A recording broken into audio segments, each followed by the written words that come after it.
Right. Do you think you may have a cultural superpower in the classroom in terms of the way that you can adapt? Just understanding that if I'm in the process of doing a lesson and it's not connecting, my superpower at that point is going to be on display. Because for me, I'm going to stop what I'm doing and find a way immediately to make sure that what I'm bringing across to you is understood by all my learners. Now, that becomes a superpower. Is it a Caribbean thing? It may be, may not be. But for me, it comes definitely with experience, because not everybody can find themselves in that position to stop midway in a lesson. And I say this, whether I'm being observed or not.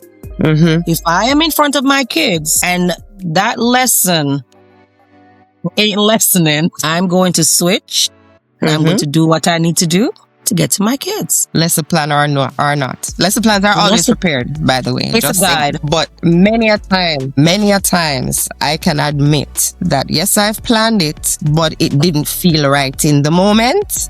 And I just had to change it. And then one of the pluses, we didn't mention this, but one of the things that for me, where I'm at, because the curriculum is such a script right now, it takes away from sitting down for hours writing a lesson plan. That part. It's already in that book. That part. Guess what? My Friday evenings. For sure. Let me just throw this in there though. At one point, I was working at a school, which will remain nameless, right? Yes, ma'am. And we had a scripted lesson. You know that I had to still go home my lesson plans? And I mean lesson plans, not outlines, full lesson. It took me hours.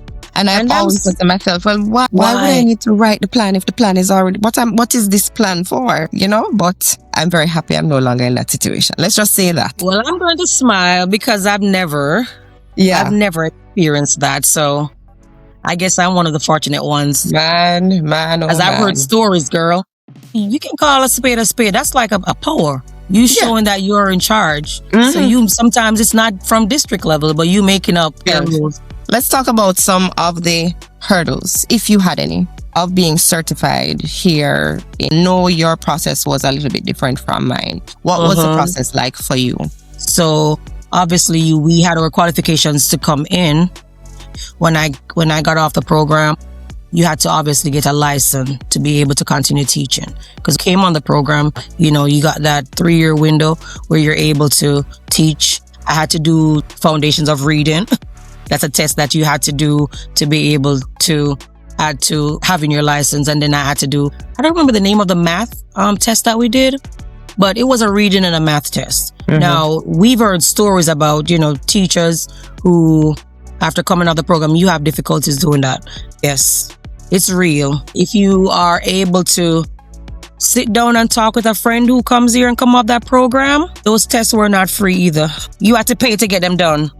And sometimes finding the resources, the material to study for them, it's ridiculous. You can't find what you need. Coming off and being able to go through that process of wanting, you know, obviously to pass those tests and making sure that you are able to continue teaching in that position. That was a challenge for me. Foundations of reading as a math teacher. Let's put it out there. As a math teacher, when I heard about foundations of reading, I initially thought that if I'm teaching reading, it will be able to help me to, you know, pass that test. Right. But for me, that was not the case. I had to go ahead and get a book, which is called Foundations of Reading. I had to sit down for hours on top of hours and study to get that test done. So just understanding that that's going to be a part of it. I know now, I don't know if that's the same for you where you are, but I know now there are other options. So, you know, people, instead of sitting down doing the test, they have like coursework. Like you can go to classes now and get it done. That's a lot, you know, easier for you to pass because you're literally going in, interacting with teachers and, you know, getting coursework done. So that's less stress on you, number one.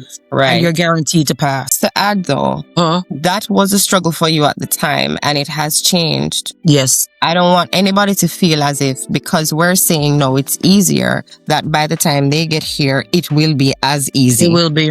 right? Because I think one of the most important things is to recognize that the process changes over time. And what happened for you, right, is not what may have happened for me, and certainly what may not happen for somebody else. So you really have to make yourself aware of what research. Yes. And understand that it's not necessarily you get on a program, you come, and then boom, once a program done, you're in it. Don't work like that. You still have to be licensed. And I want to also add, depending on, let's say, for example, you move from one state to the next, you have to change your license over. Your license has to be changed, yes. You move from Kingston and you go to Morant Bay and you teach. You just teach. Way, because your degree is not here. For, your experience and everything counts for the national program. That's not the same thing here. Every state is different. And so you really have to do your research before thinking that you can just come and just dive into the whole teaching experience. And on top of that, to maintain your license over time, you got to do those PDs to go ahead and obtain those CEUs. So when that 5-year window expires, make sure. So it's a process, and so we have to be able to maintain that. Let's talk about students and student boundaries. How did you adjust to what seems to be the friendlier or more informal boundaries that exist between teachers and students here in the States? It's another cultural shock. If someone is from the Caribbean, there are certain things that is just a part of what we do when we're at school. Somebody walks in the classroom, all the students will get up, good morning, and good morning, Miss Buchanan, or, they're going to greet you. That's not the case here. That's not the case here.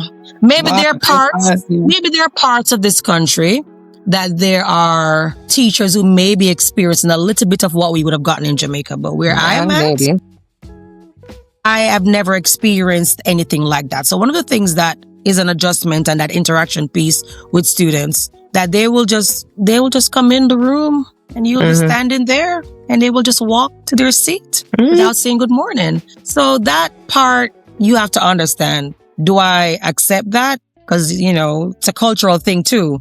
We have some things in our culture that, we just cannot get rid of. But like I told you previously, coming here, you are going to understand what battles do you want to fight. That was not one of them. I tried to fight it for a while, and as stern as I was, this comes across to some of my past students from Jamaica. They know how stern I was, but there are some battles that you're not going to be able to win here. That was one of them. I did not intend to prolong, to try to fight. I did not want to. So that interaction from me. And then also, if you're talking to me, I want you to be addressing me like you're talking to an adult. You're talking to your teacher. So not bruh. Don't walk up to me and say, bro. No, bruh. Not even bruh. Yeah. Bruh.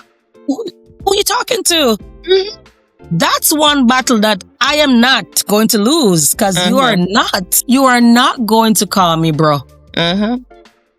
You got a code switch. Know when you're talking to me. Yeah. So for me, that informal part still bites at me. Yeah. And it's still something that I continue to, because it's an expectation too. So I'm not saying that I've dropped, my standards to accept everything. Right. That's one of them. I think that's a line of respect. If I am interacting with my teacher, it should sound like I'm interacting with my teacher. Right. If I'm interacting with my friends, it should sound like you're interacting with your friends. There should be a difference. Yeah. For me, let me just throw it. For me, when it comes to that good morning battle, right? I've had it with adults, because when I, just landed here, I did not go into the classroom because I was, I guess, a bit apprehensive, because I knew that there would be some kind of cultural shock, and I don't think I was prepared to deal with it. Take that on. And so my first job was in an office, and me, first day, walking lunchroom, good morning. Nobody answered me. Come on. No one. And I was in shock. I was in so much shock, I said it again, because obviously something is wrong here. Exactly. Did they answer me? No. No. And I came home and I had to talk about it because I am so accustomed to walking past everybody, and everybody that you And see, greeting them. you have to greet them because it's a sign of respect. It doesn't Respect, matter of if they are course. young, old, in between. It's just a sign of respect. And in the same way, if someone is walking by you, there has to be some acknowledgement of your presence. So when I came here and there was no acknowledgement of my presence, I was like, I don't understand. I could not understand. Am I standing So, here? Yeah. when it comes to my students now being in the classroom, for me, you're not going to come inside of my classroom and just sit down. It's not going to happen. If you can't come in the classroom and say good morning, you're going to be out the door. That's just one of the boundaries that they're I did not. that a couple of years. You're not coming in here. And I know some people may have a problem with it. Some people may say, well, what difference? What are they learning? They're learning to have respect. They're learning to code switch. They're learning that there is a time and place for everything. And our job as a teacher is not just to teach you what's in that book. It's a holistic. It's all about that hidden curriculum. It's all about preparing you for that world. So that's a part of it. It might be minute to you, but it still is important. When my students come in the morning, they know good morning, and not good morning to me only, because I'm not the only one in the room. Right? Good morning to all of us. Not that you're going to walk around and say good morning, good morning, good morning, but say it loud enough so everybody can loud hear enough with you. I mean, to be honest with you, I do have a handful of students that will do that. I've gotten to a point where I continue to show respect to my students by saying good morning, good afternoon, whatever the case is. I am going to continue to model that because there are kids who will come in and do just that. Because they don't know any different. That's what they have learned over time. Yes. And to go back a little bit on that, adult interaction, I guess because I came straight into a school system, my colleagues, they were a lot better with, the response of, greeting each other in the morning or stuff like that. But I could not see myself walking into an office because obviously you're in a confined space. Right. And I'm saying good morning to you and you're not responding. That's going to rub me some kind of way. That's going to rub me some kind of way. I'm telling you. Yeah. I've not really experienced from the adult side. It was something. When you talk about me feel away, I felt all types of way. I'm in a place now, and I do recognize that where I am, courtesy, common courtesy is expected. So when students do not do it, it is something that is reinforced.